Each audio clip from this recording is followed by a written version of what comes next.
Are you sick and damn tired of every fucking person at your locals playing meta? Or you know what? Are you so fucking tired of not having money that Yu-Gi-Oh has become expensive? I wanted to talk about a few deck cores that you have the opportunity to pick up for... they're going to cost you a little bit of money. But here's the thing. We got our Camo Robbie just to talk about this discussion. So I think the best way to dodge the meta is, well, in camouflage. God knows a fucking 6'4" monster weighs like 400 pounds is not going to be able to hide very well. But, okay, we're here to beat the meta, so that's all we care about. Alright, let's dig into this, shall we?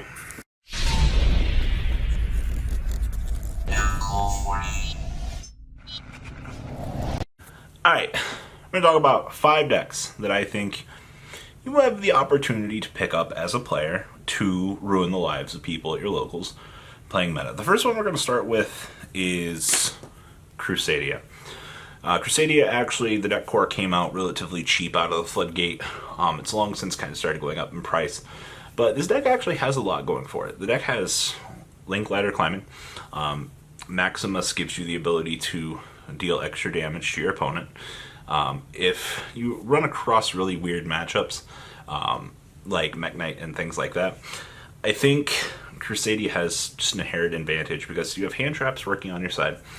You have the ability to play Mech Knights in the build. I've seen both pure and hybrid builds of Stadia, but Stadia has build negation, multiple hybrids, and I think even Mega Capital G uploaded some video for the deck being able to do like 50,000 points of damage.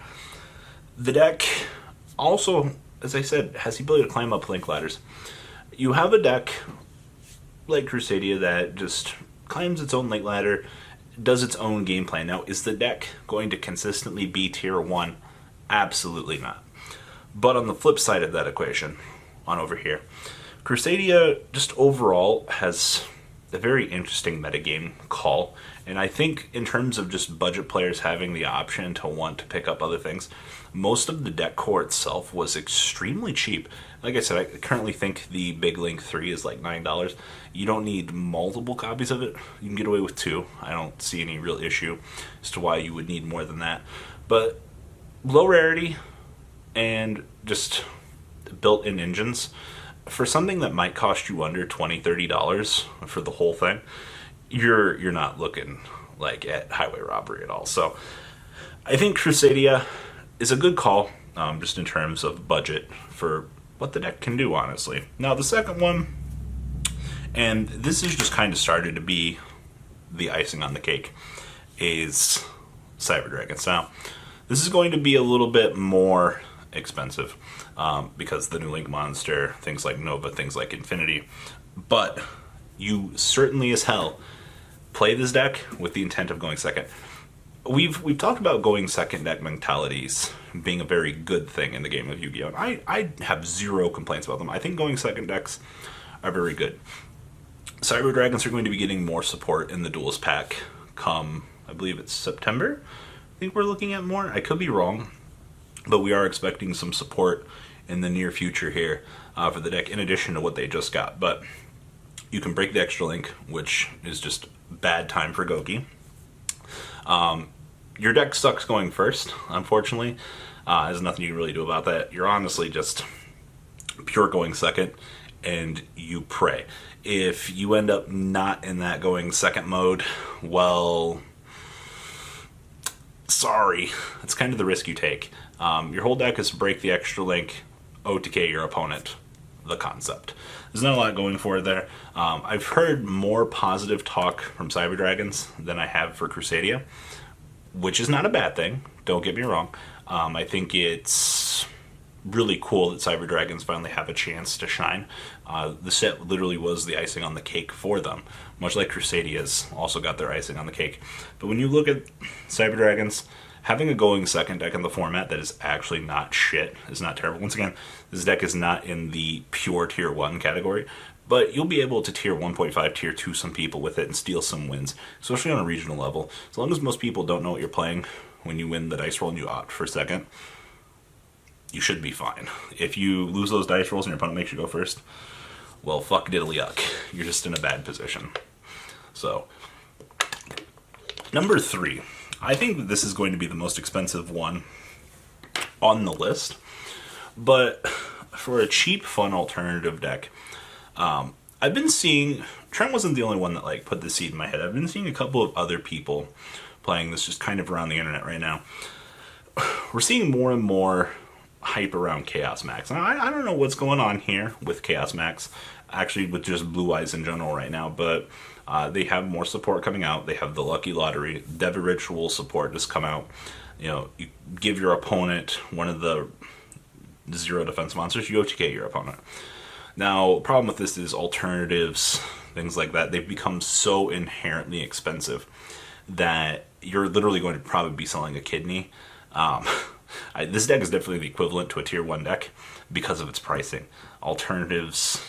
I mean, you don't have to have alternatives in the deck, but I goddamn recommend it, including, you know, Chaos Storm and Chaos Max themselves being near $5-6 cards. I think the ritual spells are like $4. But that's a lot of money to want to dedicate to something like this. The main point is if you are a casual player and you have Blue Eyes White Dragon, good news. You have a means to stop the meta.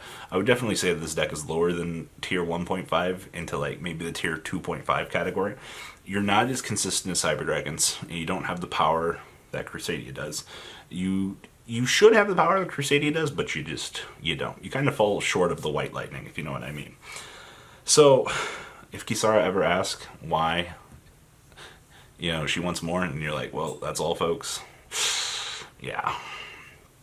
But I gotta put Blue Eyes on the list just because, hey, it's Blue Eyes. Chaos Max is still a really good card. And forcing your opponent into resources to out Chaos Max, seems good. Now that Summon Sorceress has come out, ABC has become something else that I think people should kind of pick up and mess around with. ABC Dragon Buster is still a hell of a card. Decode Talker plus Buster, or even Unicorn plus Buster. You've got a lot of variety that you can kind of fuck with in terms of what the deck can do. You've also got versatility, which ABC is one of those decks that you've got like 6,000 variants that you can do. Unfortunately, losing Ancient Fairy Dragon hurt the consistency of the deck, but that's fine. You have other means to adapt. Union Hanger's still at full power. We've still got Terraforming at full power. And now with Summon Sorceress being out, you've got even more going for you than I think people kind of have come to realize. Now, the downside to this deck is, well, you are playing ABC and you're probably not named Calvin Tahan. You have to play the deck very slowly and to build up your rewards. And that's kind of the thing that sucks about ABC. You're playing a nice steady pace deck that rewards you in the long run. And unfortunately, that's the downside of it. Sure, Dragon Busters are great for the disruption that they make, but if your opponent has even one hand trap or something like that, you still fall victim to the same thing that most of the other decks do. You're as fragile as spirals, even. So, I think in terms of good budget options for players, ABC's definitely there. But it's a deck that can sometimes beat the meta. How consistently it can beat the meta, that's to be seen. And the last deck on this list that I think you can pick up and beat the meta with is actually Burning Abyss. So we've seen BA, actually Europe is like the godsend to Burning Abyss. I don't know what it is, but I've seen so many European players that can just snap their fingers, and this deck is fucking candy over there. I'm not exactly sure why Europe loves this deck as much as they do, but Europe has a love for this deck, unlike any other thing I've seen before. And because of the love and dedication that I think comes with this, and just the consistency, more people are experimenting with builds. Blackluster Soldier's at 3 now. Let that sink in for a moment.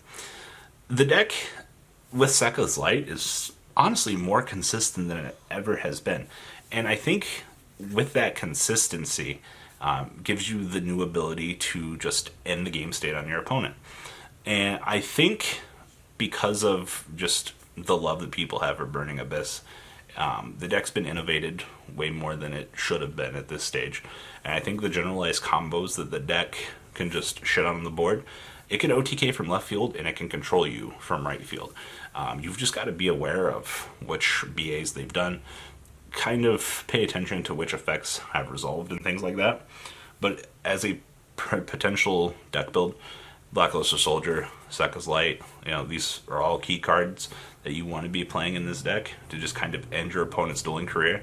I think BA would probably be a very good call for a localized format, just because you don't want to spend money. Obviously, it's going to be more expensive because Blackluster Soldiers are expensive. Same thing with Dante's, but the deck's control system will do what it needs to do in that localized format. So, honestly, these are the 5 decks that I think players going to locals that don't want to spend have an actual competitive deck should be looking towards. As always, I got to put Spiral on the list.